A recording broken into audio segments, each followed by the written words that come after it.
हाय दोस्तांनो, मस्त अशा पावसाळी वातावरणात एका हातात कॉफी, दुसऱ्या हातात पुस्तक आणि समोर गरमागरम पिझ्झा, बर्गर, फ्राईज, पास्ता याची मजा घ्यायला मी आलोय एसीएस कॉलेजला लागूनच नव्याने सुरू झालेल्या या टी मॅक्स कॅफेमध्ये. बाहेरच्या बाजूला फुल लॉन असा स्पेशियस सिटिंग एरिया आहे आणि हे चालू केले माझे स्कूल फ्रेंड राहुल माने आणि त्याच्या पार्टनर केदार ताडेने. याचे कॉन्टॅक्ट डिटेल्स तुम्हाला पिन कमेंट आणि डिस्क्रिप्शनमध्ये मिळून जातील. सो मेनूबद्दल सांगायचं झालं तर खूपच व्हरायटी आहे. व्हेज नॉन-व्हेज दोन्हीमध्ये अवेलेबल आहे. पॉज करून तुम्ही याचं मेनू कार्ड बघू शकताय आणि रेट्स पण एकदम रिझनेबल आहेत. आम्ही ऑर्डर केलं chicken crispy burger, cheesy chicken garlic bread, red sauce pasta आणि हॉट कॉफी. गार्लिक ब्रेड दिसायला एकदम tempting with full on cheesy chicken होता आणि बर्गरमधलं क्रिस्पी चिकन बघून मला तर कंट्रोलच नाही झालं.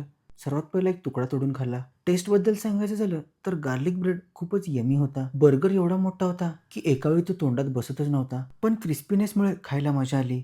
आणि नंतर आला हा रेड सॉस पास्ता जो की गरम गरम खायला मस्त लागला. आणि लास्टला हॉट कॉफी पिऊन थोडीशी फ्रेशनेस घेऊन मी कॅफे एक्सप्लोर केलं, जिथे युनिक असं हाय टॉप टेबल, वाचायची आवड असणाऱ्यांसाठी पुस्तकं आणि सोबतच वॉशरूमची पण सोय आहे. सो जर तुम्ही बर्थडे पार्टीज किंवा स्मॉल गेट टुगेदर करणार असाल तर हे स्टेज आणि पुष्कळ अशा सिटिंग एरिया असलेल्या या कॅफेला तुम्ही एकदा नक्की व्हिजिट करू शकता. थँक्यू.